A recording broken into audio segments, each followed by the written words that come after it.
Well, hello out there in TV land. My name's Eric Miller and I'm super excited. Why am I so excited? Well, I don't know why I'm so excited, but I am, so I'm going to tell you all about it anyway.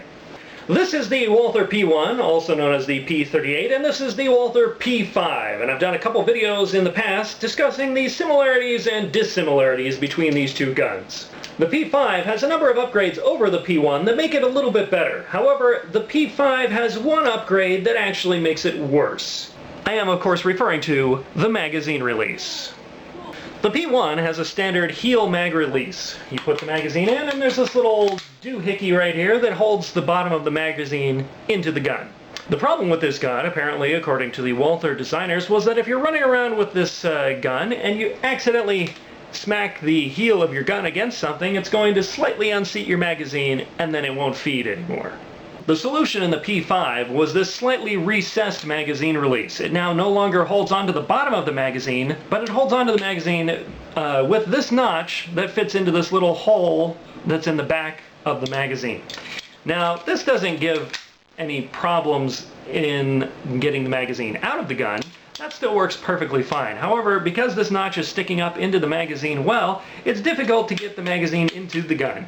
You have to kind of finesse it past this notch. This, I believe, was a step backwards. I would love to compete more with the P5. The thing is like a race car.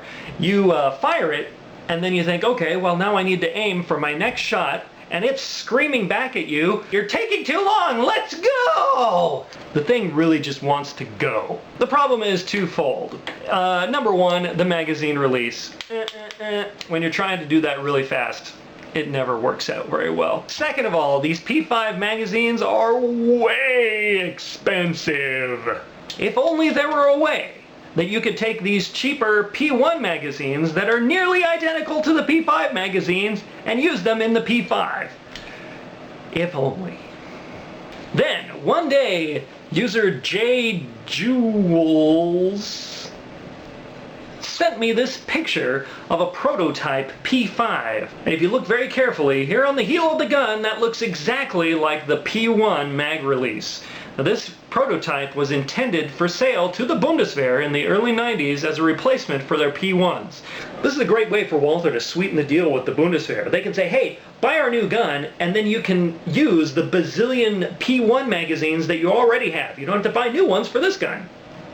The question is, did they just slap a P1 magazine release onto the P5 and then, boom, it accepts P1 magazines? Let's find out. We're going to start off by removing the grips from both guns, which is a surprisingly similar operation. Examining this part of the gun here, we can see that they're both very, very similar. By applying some downforce to the magazine release, you should be able to get it free. Exactly the same with the P5.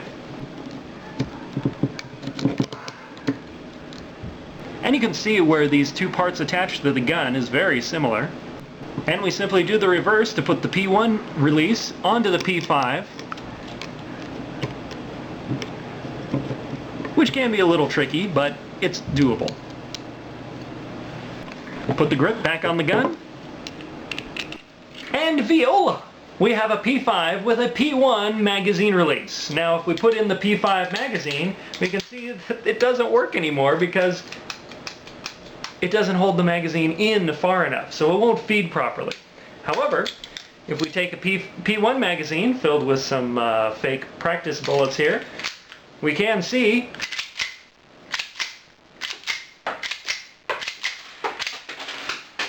it works just fine. But Eric, you say, but cycling rounds by hand is very different from actually firing the gun. Yes, it is. A little bit to the right still? You're touching the previous shot. You got two shots there. You hit just.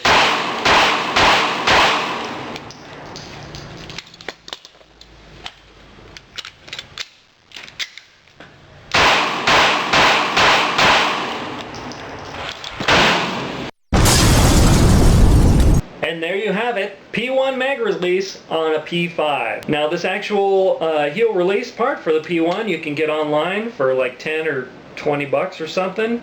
Simple as that. Stay safe. Have fun.